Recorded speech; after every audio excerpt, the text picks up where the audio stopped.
Hoy sos pobre con un trabajo, incluso con un trabajo formal. Eso en la historia de la Argentina no ocurrió nunca. Bien, como les dije, estamos con Rogelio Frigerio, el ministro del Interior, actual candidato a gobernador de Entre Ríos, que entre paréntesis me entero que las encuestas dicen que va a ganar. ¿Es así? Bueno, buenas noches. Yo creo que se viene un cambio inexorable en Entre Ríos, como el que ocurrió en otras provincias, ¿no? En Santa Fe, en Chaco, Mendoza, con el triunfo también de Juntos por el Cambio. Me parece que hay una ola de hartazgo también en la gente, ¿no? De ver siempre a los mismos. En el caso de Entre Ríos, 20 largos años gobernados por los mismos. Cambian de lugares, pero están todos en la misma boleta. Yo voy a ser sincero. Antes de ir al aire, estábamos hablando con Rogelio y él me decía que en Entre Ríos había un caso muy parecido al del chocolate gay, ¿no? Bueno, fue el primer caso que se hizo público, la causa de los contratos truchos, una causa que está en la justicia. Esperemos que en algún momento lo resuelvan, porque ya tiene algunos años. Pero lo que yo te mencionaba era, más allá de la cuestión judicial, a mí no me gusta que la política se meta con la justicia y con las causas judiciales.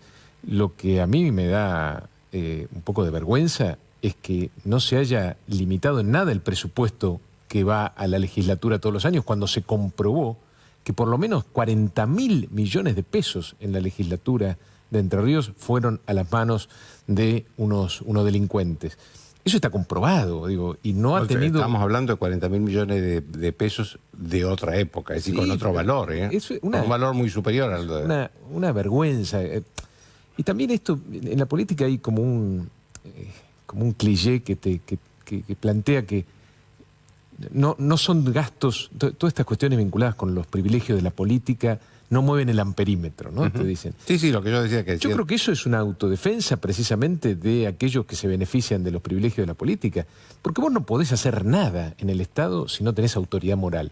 Y para tener autoridad moral tenés que cortar con esos privilegios de unos pocos, pero cortar de cuajo. Nosotros en Entre Ríos directamente lo planteamos con mucha claridad. Esos fondos que iban a la legislatura y que se comprobó que iban a manos de unos delincuentes, no tienen que formar más parte de ese presupuesto y tienen que ir a otras cosas, a los caminos que están destruidos, a los hospitales, a las escuelas, a mejorar las condiciones para que haya más inversión y más empleo de calidad en la provincia, pero nunca más al bolsillo de esos vivos. Cuando vos viste las imágenes de Insaurralde, ¿te sorprendió o te sorprendieron esas imágenes o conocías al personaje?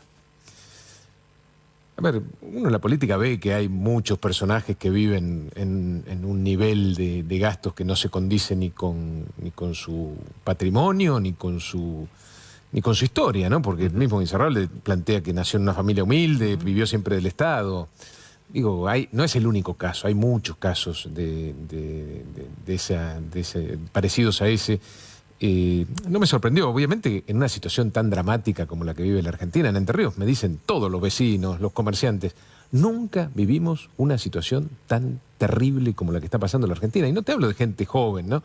Te hablo de gente que vivió otras crisis, pero que sienten que esta es la más dura, que es la más compleja. Y en términos, vos que además sos economista, en términos de la economía, ¿es más grave que la del 2001? Bueno, porque la última referencia de gran crisis que tenemos... Sí, te diría que la diferencia es la malla de contención social que existe hoy, que no existía en el 2001 y que genera, bueno, parte de lo que explica este tremendo gasto público que tiene nuestro país. Eso no existía en el 2001 y eso hoy más o menos contiene. Pero ¿sabés cuál es la diferencia respecto al 2001? Hoy sos pobre con un trabajo, incluso con un trabajo formal. Eso en la historia de la Argentina no ocurrió nunca. Si vos tenías un trabajo formal, trabajabas 8 horas por día, 5 días a la semana, no eras pobre. Hoy hay muchos trabajadores formales en la Argentina que están por debajo de la línea de pobreza y eso es un hecho novedoso en términos de crisis en nuestro país, ¿no? Y por supuesto nunca tuviste tanta cantidad de pobreza, ¿no? El 60% casi de los jóvenes en la Argentina son pobres. En el caso nuestro, en Entre Ríos, lo conocemos muy de cerca porque tenemos la ciudad más pobre o con más pobres de la Argentina, que es Concordia, ¿no? Donde se vive realmente una situación dramática. 40 años gobernada por los mismos Concordia, las mismas familias, los mismos personajes, 40 largos años.